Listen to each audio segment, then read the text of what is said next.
வாலிபர்கள் சந்தோஷமாக ஆர்ப்பரிக்கிறார்கள். புரியல சொல்லுங்க. வாலிபர்கள் அடுத்தவன் போடுறது மகா சத்தமிட்டு அழுதார்கள், அநேகம் பேரோ கம்பீர சத்தமாய். இங்கிலீஷ் அந்த வார்த்தை இல்லை. The old wept and the young praise. திரும்ப சொல்றேன், கோச்சிக்காதீங்க. சொல்லுங்க. முதிர் வயசு, அனுபவம், ஊழியம், தலைவர். ஆனா எங்க வந்து அழறாங்க? எங்க வந்து ஏன் அழறாங்க? எதை நினைத்தும் நீ கலங்காதே மகளே. இது அழுகிற இடமா துதிக்கிற இடமா?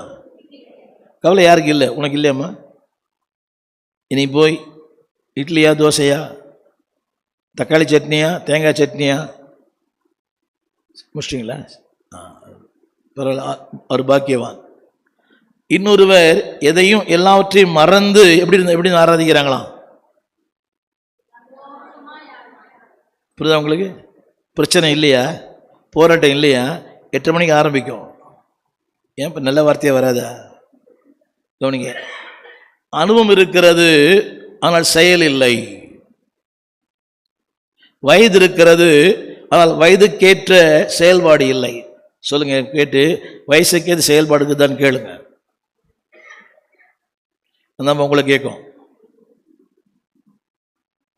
அவங்க யாரு? ரெண்டாவது வரி சத்தமா. சீனியர், நீ ஜூனியர். புரியல? இப்போ நிறைய பேர் ஜூனியர் இருக்கிறீங்க, சீனியர் இருக்கிறீங்க. சீனியருக்கு எதுக்காக வந்திருக்காங்க ஆலயத்துக்குள்ள? துதிக்க, ஆராதிக்க, பாட, கர்த்தரை மகிமைப்படுத்த. அவர் அழறாராம். வாலிபன்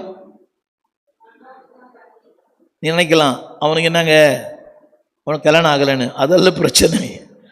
அவனுக்கு தெரியுமோ இந்த இடத்துல வந்துட்டாலே துதி தானா வந்துடும்.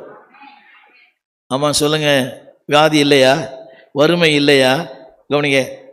யார் யார் யாருக்கு புத்தி சொல்லணும்? முதிர் வயதானவர்கள் வாலிபருக்கு சொல்லணும், பாடுப்பா, கைத்தட்டுப்பா, துதிப்பான்னு. ஆனா அவன் இவருக்கு புத்தி சொல்றான். ஏத்துப்பானா இந்த ஆளு? இவங்களுக்கு புத்தி சொன்னா ஏத்துப்பாங்களா? அவ்வளவுதான். அடுத்த நாள் நீ ஒண்ணு இல்லைன்னு ஆக்கிடுவாங்கல்ல. ஏண்டி யாருக்கு எதுக்கு என்ன சொல்?